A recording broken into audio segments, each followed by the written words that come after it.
Hello everyone, welcome to my channel Casa Cosi.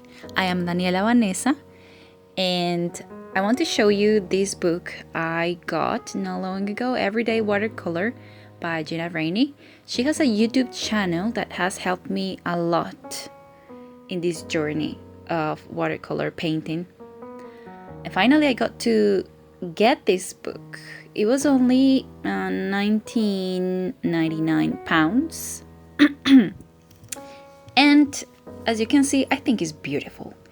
It has very beautiful illustrations and I love to see the colors. I love to see that there is a lot of botanic art, flowers.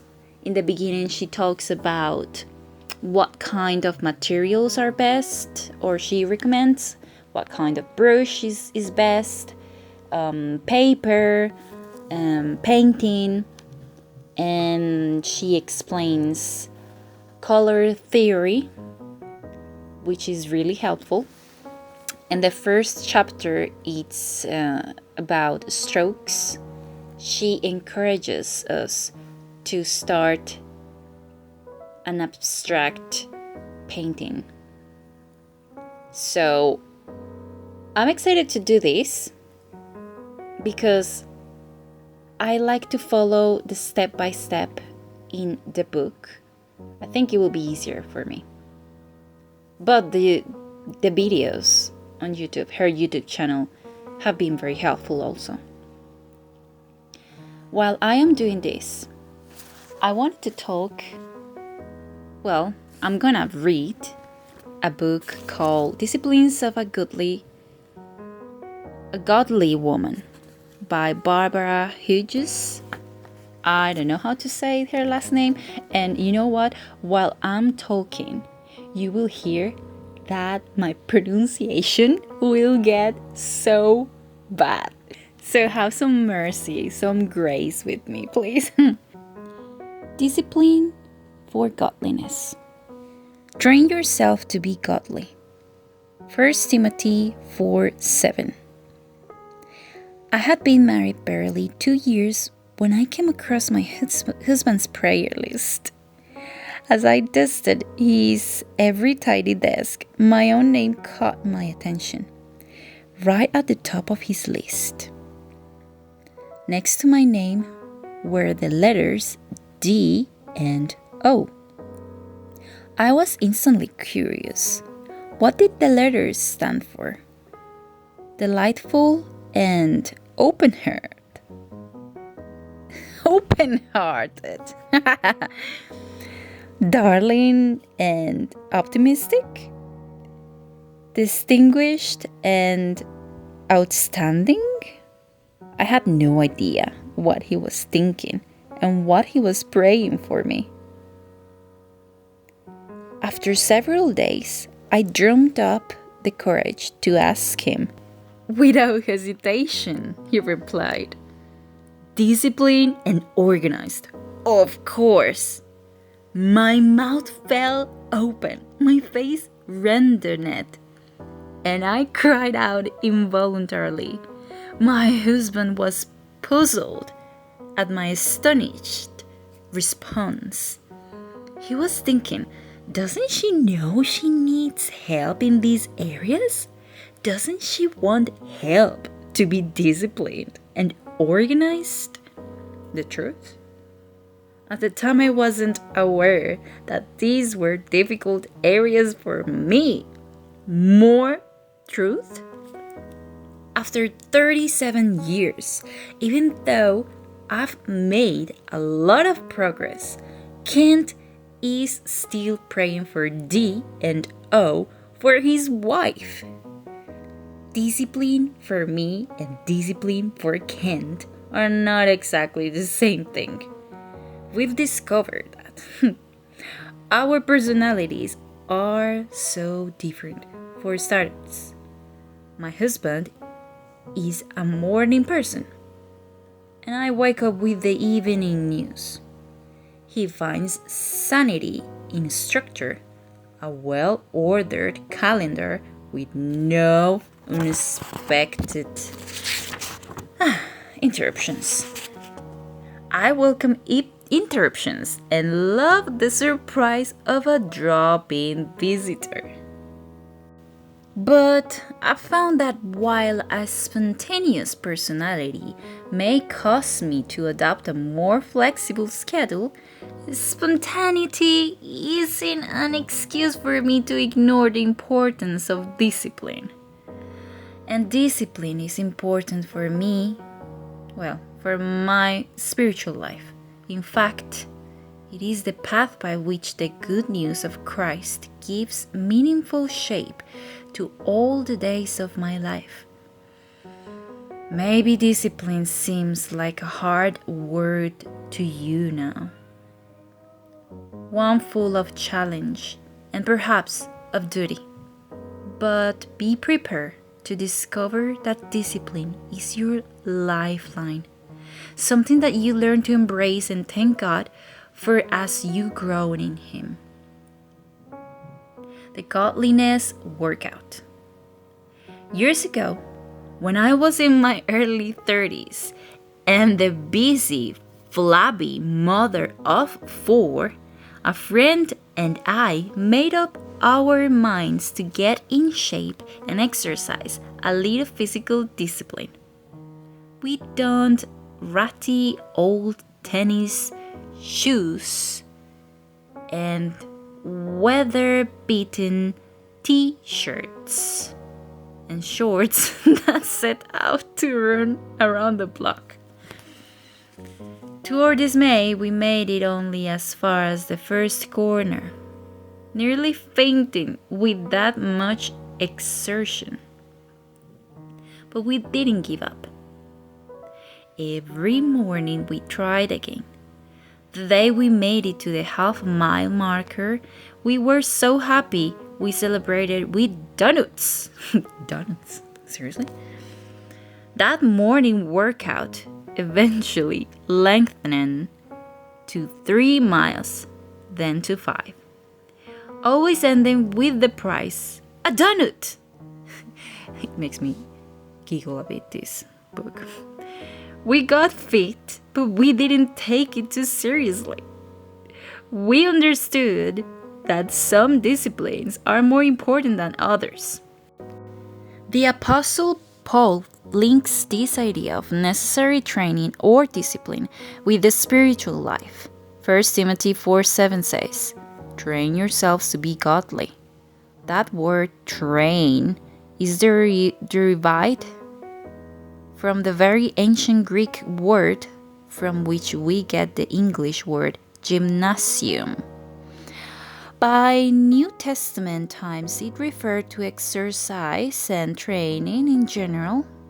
In a sense, Paul is saying, gymnasticize yourself for the purpose of godliness. He's calling for a spiritual workout. In this spiritual workout that Paul deems so much more important than a morning jog around town. He goes on to say, for physical training is of some value, but godliness has value for all things, holding promise for both the present life and the life to come. I'm nearly 60 now, a soft grandmother of 16 youngsters. I don't yuck anymore. Thought I regularly make the most of my occasional bursts of energy by using the few pieces of high-tech exercise equipment stashed in our basement. The older I get, the more I understand Paul's exercise priorities. Therefore, we do not lose heart, though outwardly we are wasting away. Yet inwardly, we are being renewed day by day. 2 Corinthians 4:16. Like the Greek athletes who lay aside even their clothing to avoid encumbrances, we Christian women need to get rid of every association, habit, and tendency that impedes godliness. the writer of Hebrews talks about this shedding of hindrances.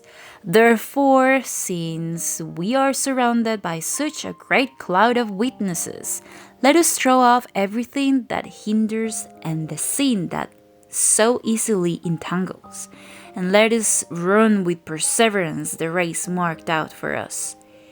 Hebrews 12:1. There have been habits and pastimes I've had to shed over the years. For example, I used to be unable to begin my day before I read the morning news.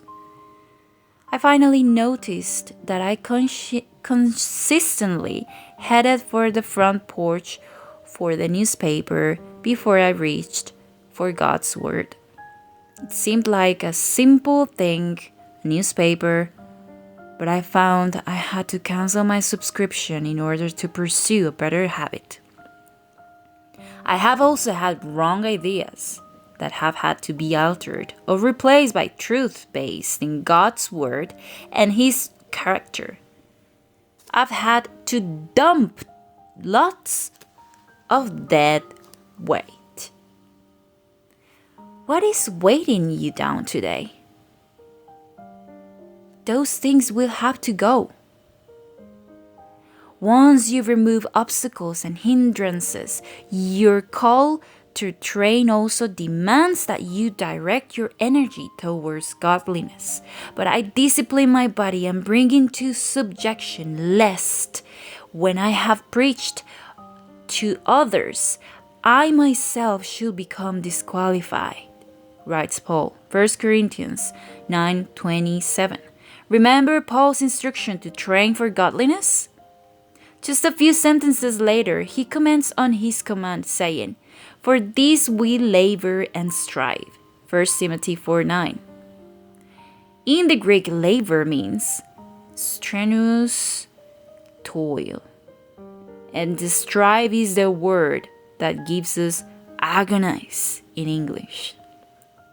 In other words, Paul isn't promising us a cushy, low-impact workout. Spiritual disciplines call for serious commitment and no pain, no gain effort. Athletes in serious training willingly undergo hours of discipline and pain in order to meet their goal, to win the prize. Many women will understand this easily in physical terms, having already made a commitment to train their bodies, spending long hours at the gym for the outward prize of a trim figure. But even those women may be neglecting to bring that same discipline to a flabby soul. Do we have to? Why should we Christian women turn our attention to the disciplines that will train us for godliness? First of all, because in today's world and in today's church, disciplined Christian lives are the exception, not the rule. Some people might like to find an excuse by saying, "Oh, but that's always been true." Actually, it hasn't. Many periods of church history have been characterized by the amazing discipline of believers. We can come up with plenty of reasons why Christians today avoid the disciplines that lead to godliness. Maybe teaching has been poor. Maybe it's the laziness of individual believers. But one reason that stands out in our current culture is fear of legalism. Let's face it, many of us think of a spiritual discipline in terms of living the letter of the law, or a series of draconian rules that no one could possibly live up to. Such legalism seems to us a path to frustration and spiritual death. But true discipline is a far cry from legalism. Thank God. The difference lies in motivation. Legalism is self-centered. Discipline is God-centered. Now I'm going to pause here my reading and ask a couple of questions. If you want to write in the comments the answers, that will be very helpful for me and others. What is a spiritual discipline? And why is it so important? Why is it so important? These questions are in this book, and I think it's good to meditate on this. It's important. Because as Christians, we need to examine ourselves. For example, I would say a spiritual discipline, it's reading the scriptures daily. That can be easily neglected because of distractions of the day.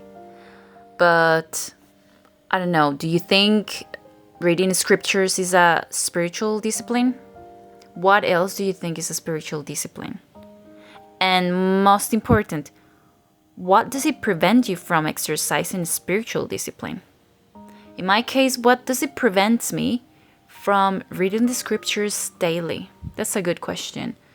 I think doom scrolling is the worst for me. Instead of doing that, I could be spending time with the Lord, reading the scriptures. And actually, doom scrolling, it's really annoying because it eats your time. Like, come on, what are you doing? In my case, I just watch things that make no sense, especially when you're watching shorts. It just throws anything at you. I mean, I think that's my problem with Facebook, that it's just a bunch of things from every single person that you have on Facebook, and it's just random things that take your time, and they don't really add anything to your life. It's not beneficial. It just doesn't do anything. It's just time wasted. And that's why I think it's so frustrating, because instead of doing that, you could be doing something different. Like 10 minutes of doom scrolling could be, I don't know, 10 minutes that you can be outside talking with, I don't know, someone, meeting someone new, or even just for yourself, just go out and have a coffee and watch the world, or even learn something new. 10 minutes every single day. But there you go, we need discipline. And I think that this book really, it's how it is, Disciplines of a Godly Woman. I enjoyed reading that chapter. Didn't read it all because it didn't fit with the video. But I enjoyed it. And I enjoyed painting this also. This abstract painting. It taught me good technique of water control. And definitely I am going to be using this painting to write a Bible verse and then frame it so I can hang it on a wall at my home. Thank you so much for spending time with me, for listening to me, and have patience with my pronunciation. If you want to paint, come back to this channel and we can do it together.